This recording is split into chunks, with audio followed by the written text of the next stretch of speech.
Happy Sunday to one and all. This is episode 106 of the Confessions of a Not So Dangerous Mind podcast. I'd like to thank you for joining me here on this nice day in New York, on this Sunday late afternoon into early evening.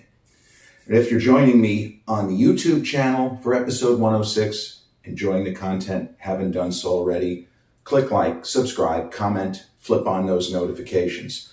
Or if you're joining me on the audio platforms such as Spotify or iTunes, click like, subscribe, turn on those notifications. So while the iron is hot, while I'm getting good feedback on my series of most underrated performances, it's easier to do something like that than to say the best movie you've never seen, because the three movies that I've done, a couple of people have pointed out, hey, bruh, I saw that movie. Whoops. So on that note, number 5 in my continuing series of most underrated film performances, two-time Oscar winner Dustin Hoffman in 1976's phenomenal thriller adapted from the best-selling novel by William Goldman, who also wrote The Princess Bride and All the President's Men, among many others, Marathon Man. Now, in a career that is still ongoing, which is in its own way extraordinary. Dustin Hoffman is 86, going on 87 now. He recently wrapped work in Francis Coppola's Megalopolis, and he's apparently, Dustin, that is, working on a film with British director Peter Greenaway as we speak. It's just amazing that still grinding away. You know, Jack, one of his contemporaries, I think they were born in the same year, Nicholson that is, Jack's long retired. And Beatty, another contemporary, retired, and Redford. Those are the three guys that to me are most closely associated with Dustin in terms of they were all huge stars in the 70s and going forward. And each of those four have certain things they were known for, or certain abilities that set them apart.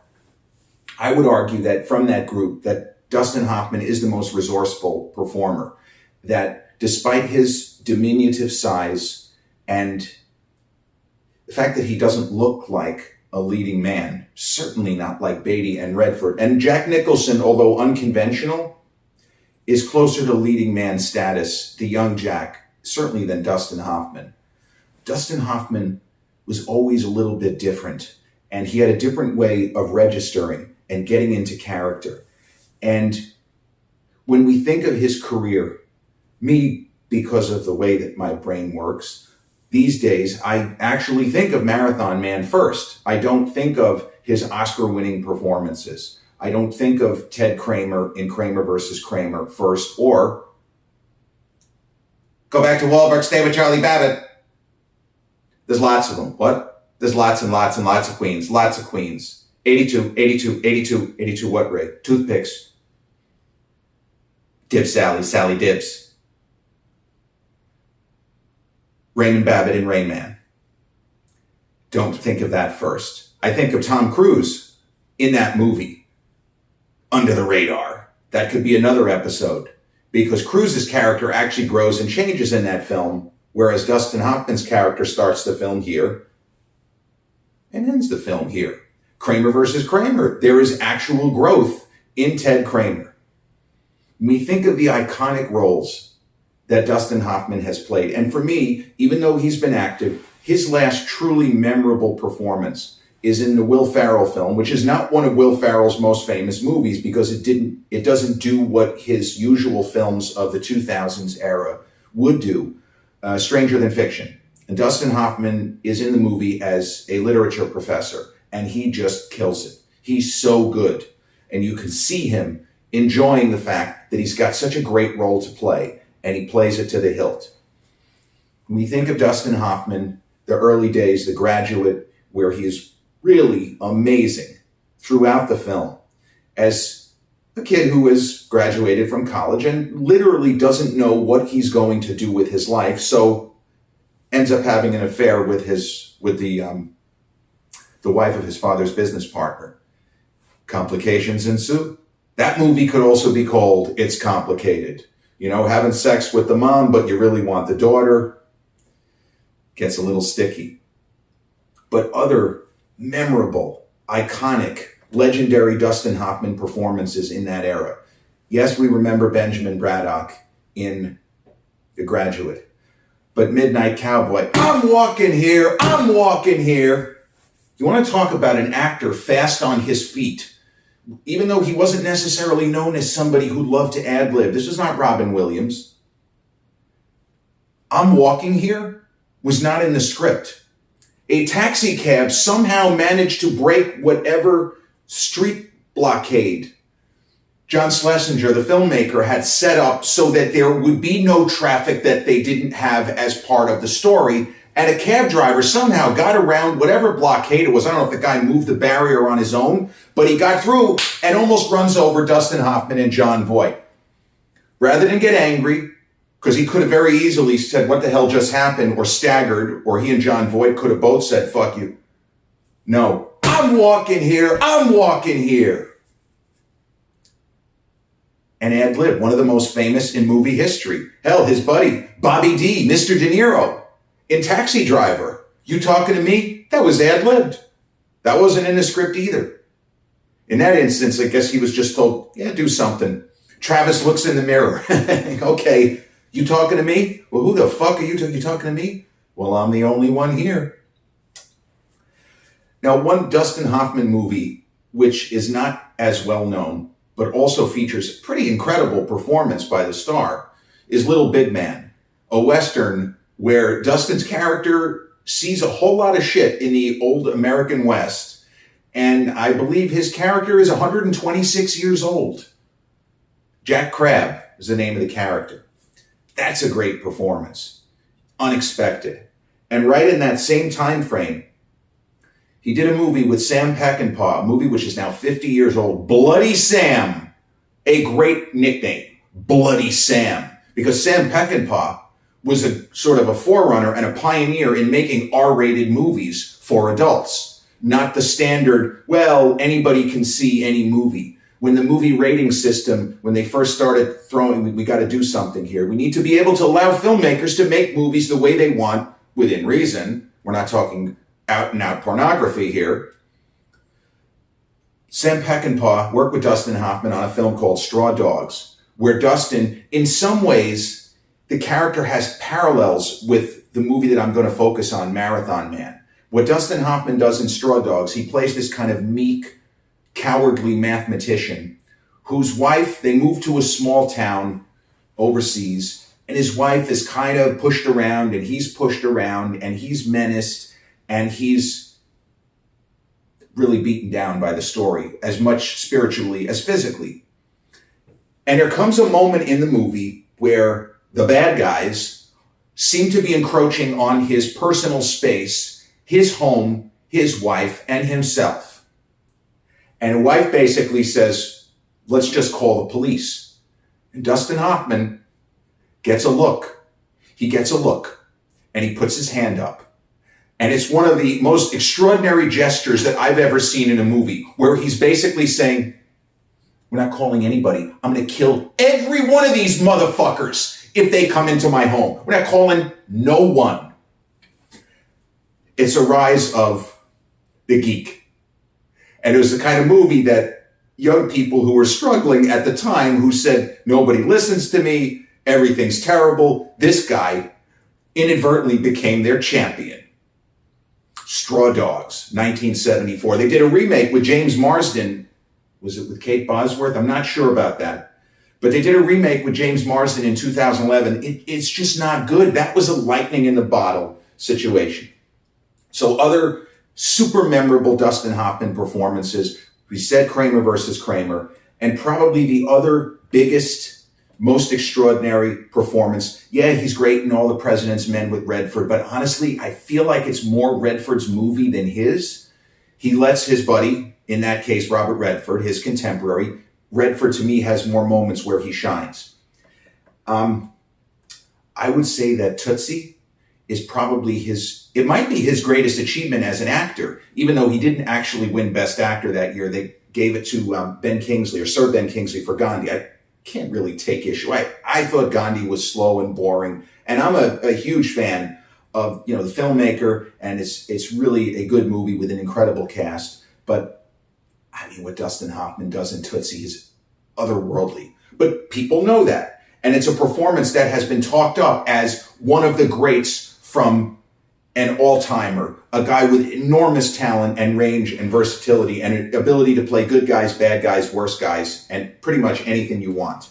I also love what he does in Dick Tracy. He's a scream in Dick Tracy, where he's almost unrecognizable. And Al Pacino is unrecognizable. I like what he does in Outbreak with Morgan Freeman and Donald Sutherland and Rene Russo. It's a very tight, almost action hero type of a performance.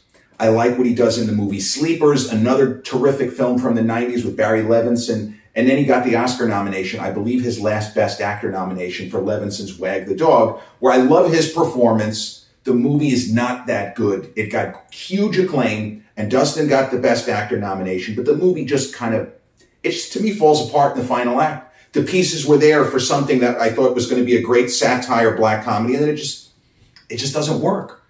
His performance is great, but Oscar nominated, heavily praised. That's not what we're talking about here. So we roll the clock back to 1976, and Dustin Hoffman agrees to star in John Schlesinger, they had worked together in Midnight Cowboy, which again got enormous acclaim for, as Best Picture and Director, John Schlesinger. It's easy to get confused with the Johns because Schlesinger and Frankenheimer, they made thrillers that were in the same ballpark. And I don't ever want to mistake one for the other. Two Johns with an ER at the end of their name, where the name isn't necessarily that easy to pronounce, even for someone like me. But Marathon Man, the adaptation of William Goldman's best-selling novel, a vicious, brutal, nasty book, like really, really gut-level viciousness. Dustin Hoffman in the movie plays a character named Thomas Babington Levy, Babe. And his character is presented as a genius. He's highly intelligent, has an unusual memory, and is fast on his feet in every possible way someone can be fast on his feet. He is brilliant. He can calculate his way out of situations. He can solve problems very, very fast, all kinds of problems. And he is a distance runner who dreams of one day being in the Olympics. It's a pipe dream. But he's presented as a really solid runner. And his character, as we meet him, is in grad school, and he is struggling with the shadow and the shame and the stain of his father, who was a renowned academic, who his life was ruined by the so-called Red Scare. When people in this country just suddenly decided, well, we have an American Nazi party, not really that big a deal. Oh my God, American Communist Party, OMG, OMG. And Hollywood obviously had this horrendous period where they allowed Senator Joseph McCarthy to dictate who was allowed to work within Hollywood and who needed to be ostracized in this disgusting period. But in the real world, you had people like renowned academics who were guilty of nothing more than belonging to a political party that turned into something that maybe they wouldn't have liked, but attending a meeting of the American Communist Party. How is that worse than attending a meeting of the American Nazi Party? How does that work? It doesn't. It was arbitrary. Some people in positions of influence decided one was worse than the other at a certain time. Let's get the bastards and go from there. So Dustin's character is angry. He has an edge about him. He's not a particularly nice guy. He's helpful to others, but he is narrowly focused, and he is an edgy, chip on the shoulder kind of a personality. You might even say a bit like who I talked about in the last most underrated film performances, Clint Eastwood's Dirty Harry, another rough film from the 70s that doesn't turn out exactly the way you want and leaves you with a shit ton of questions you're not expecting from a cop thriller. But Dustin's character is essentially trying to prove his father's innocence in any kind of nasty dealings. His father's gone, and it doesn't really matter what he's able to do academically to clear his name, because he was destroyed anyway. It's almost like he's just doing it for himself, for his ego. But he already knows that his dad did nothing wrong. But that's where he is when we meet him. He's always on edge. He's never satisfied. Keeps trying to improve his splits, his times. He pushes himself and pushes himself. Doesn't sleep very much.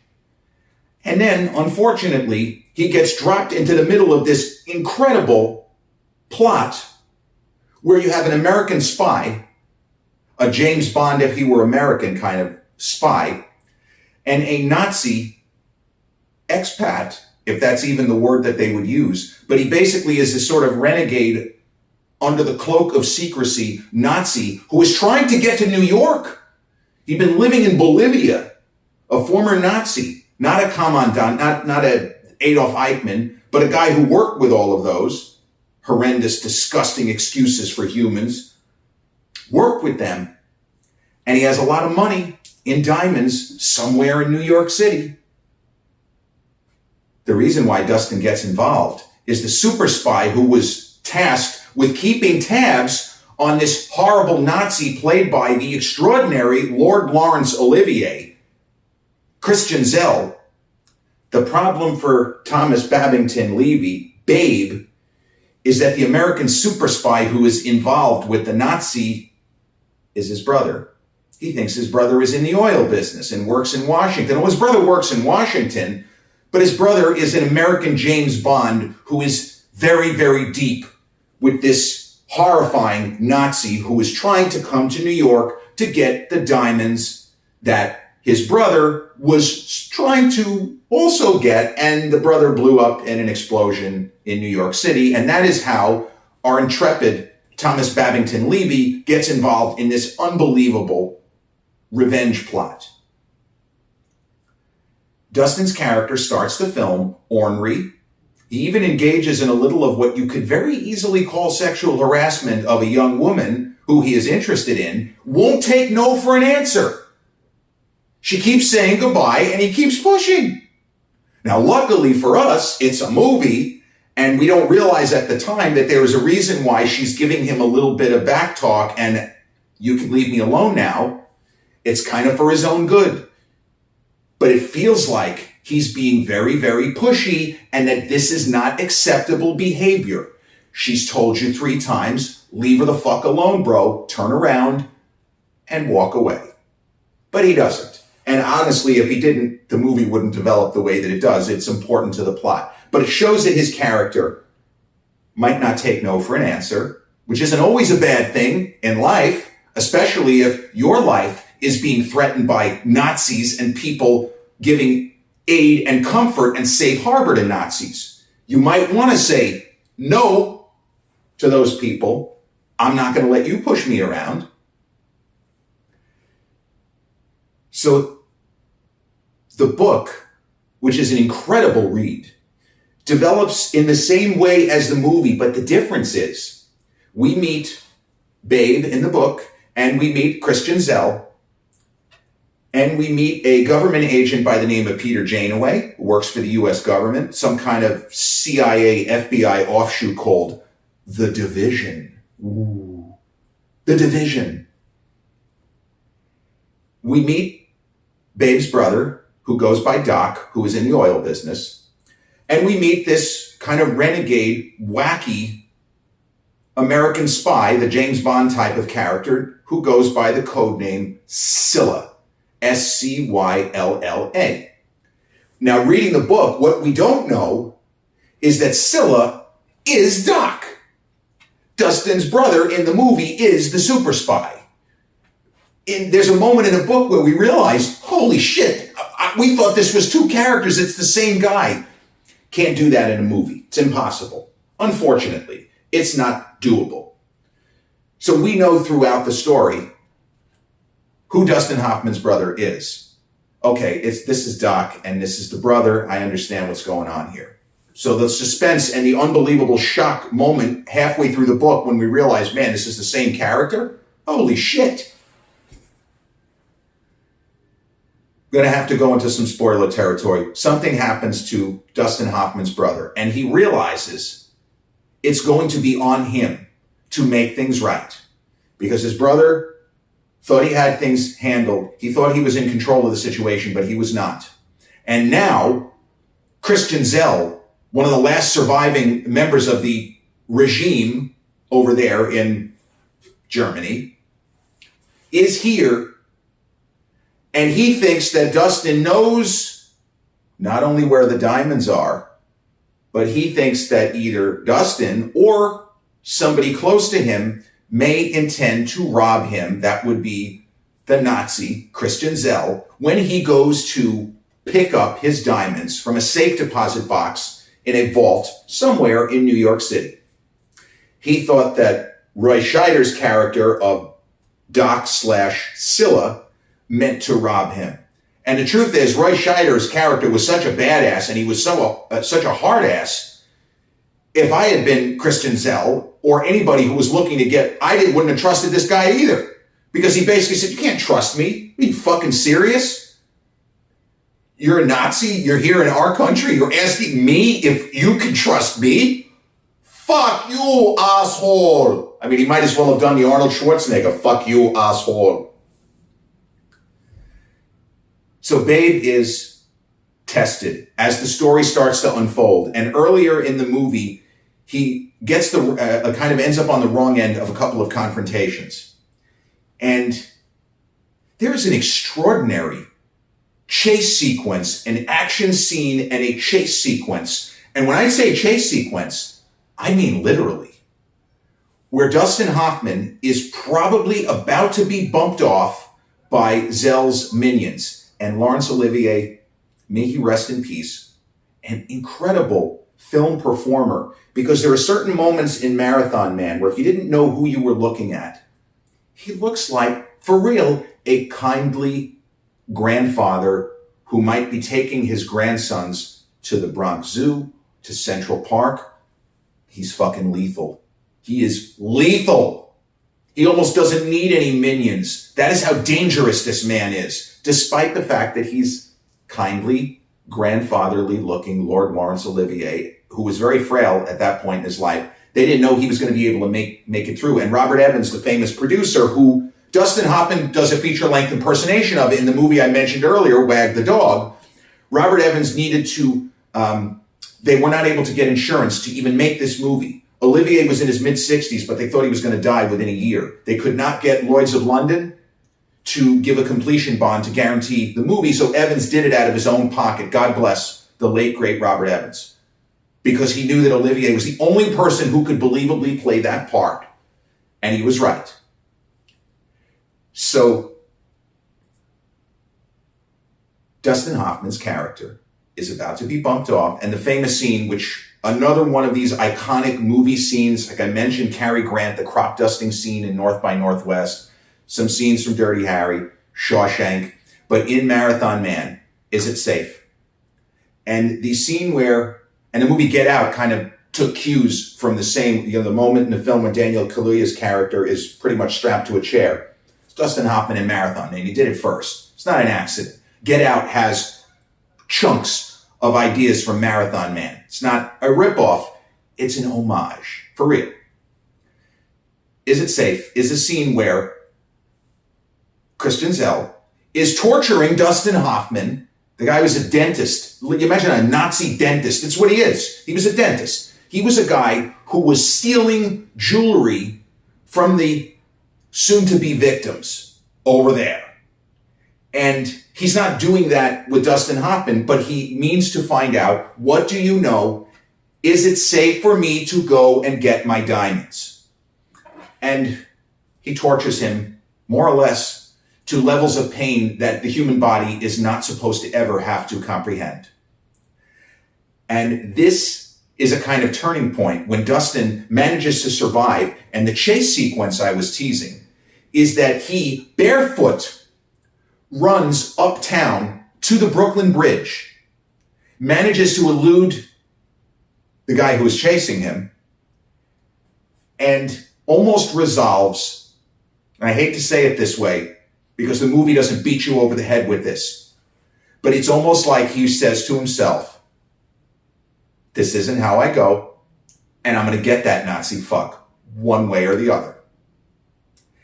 And Hoffman's performance, edgy, early, unlikable, early. He is so beat upon, and he has already absorbed so much loss that by about the 2/3 point of the movie, we're forgetting the fact of some of the shit that he pulled early in the film, which was not really okay.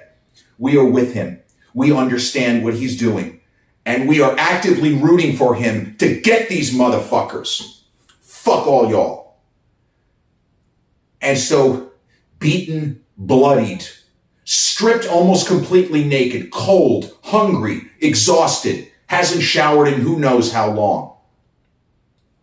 Thomas Babington Levy rises. He rises to meet the impossible challenges of the story. He is not someone who was built for these challenges. Dirty Harry Callahan, well, it was his job. The Scorpio killer, he's tracking a serial killer. It's not easy, but he's trained for it. He's trained to walk into the end result of a bank robbery, 3 men with shotguns, and not panic. This is what he does. Thomas Babington Levy is simply a graduate student in history.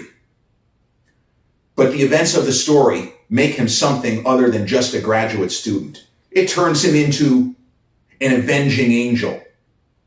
Ironically, the character of Christian Zell, his nickname was the White Angel because he was famous for having this head of white hair. Dustin's character figures out a way. He gets back to his apartment. He bribes a number of guys who don't like him, who live in the same building. I'll give you whatever the fuck you want. You go into my apartment and you get me my gun because I'm going to need it. I got a Nazi to kill. And as Lord Laurence Olivier, as Christian Zell, makes his way through the streets of Manhattan, now, there's nothing about him. He's well dressed, but there's nothing about him to indicate that anyone would recognize him. But in a truly jolting, horrifying series of moments that are still gutting to this day, nothing to do with Dustin in this instance, Christian Zell, the White Angel, Nazi, is walking the streets of Manhattan, and he's recognized by an old lady who he presumably tortured in a concentration camp more than 3 decades prior. And he ducks into a jewelry store with his diamonds, which he has gotten from the safety deposit box, and not surprisingly, no one attempted to rob him. There isn't anybody left except Dustin Hoffman. So he takes the diamonds and he means to show them to see the value. And he goes into a diamond shop in the Diamond District. And the guy behind the counter recognizes him too. And the movie is very clearly saying, you're not welcome here, fuck. You're not welcome here. And the longer you stay in the public view, the shorter your life expectancy, because somebody is going to take you out. And it probably won't be very nice. Do to you what you did to them. So Dustin, as Babe, has another moment, an actor moment, and for my money, the single best moment of his acting career, where Zell thinks that he may have eluded his pursuers, and temporarily it seems that he has. But there's Dustin as Babe, throwing the line back in his face that he repeated 50 times in the torture scene. Is it safe? Here's Dustin staring down Lord Laurence Olivier. It isn't safe. It isn't safe. And without spoiling the ending, it doesn't go exactly the way that you think it will. And Thomas Babington Levy, at the end of the film, he's been transformed in every possible way. He has been tested physically, emotionally, psychologically, intellectually. He has pretty much lost everything. But he will be stronger because he is no longer just an academic debating these kinds of things, debating Judaism and Christianity and God and the existence of God and atheism versus being agnostic versus being spiritual. Armchair stuff. No, he's lived real world horror in real time. And he survived. He found a way. He figured it out. And Hoffman has moments towards the end of the film. Exhausted? Yes. Beaten almost to death? Yes. But even with everything he's lost, this is a movie. Yes, the ending could be seen as there's ambiguity and it's complicated. He won. We don't know where he's going to go from here. And William Goldman wrote another book using this character called Brothers. My dad read it. It said it wasn't that good. It certainly was nowhere near. I mean, Marathon Man, top 10 greatest suspense novels ever written. There are people that would put it on there. Dustin, by the end of the movie, he has done something that he never imagined he could do. He has surmounted obstacles. He has beaten people who were trained to do away with men such as himself. He's taken every one of them down.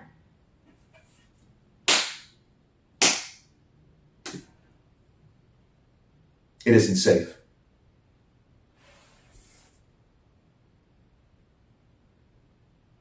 Dustin Hoffman, two-time Oscar winner, in what I believe is his finest piece of film acting, as Thomas Babington Levy in John Schlesinger's 1976 adaptation of William Goldman's extraordinary best-selling novel, Marathon Man. Number 5 in our continuing series of most underrated film performances. This has been episode number 106 of the Confessions of a Not So Dangerous Mind podcast. I want to thank all of you so much for joining me this early evening on a Sunday in New York. If you've checked out this episode on the YouTube channel, have enjoyed the content, haven't done so already, please click like, subscribe, comment, turn on those notifications. Or if you catch up with this episode on the audio platforms such as Spotify or iTunes, same general rule applies. Click like, subscribe, and turn on those notifications. I'll be back with episode number 107 real soon. Till then,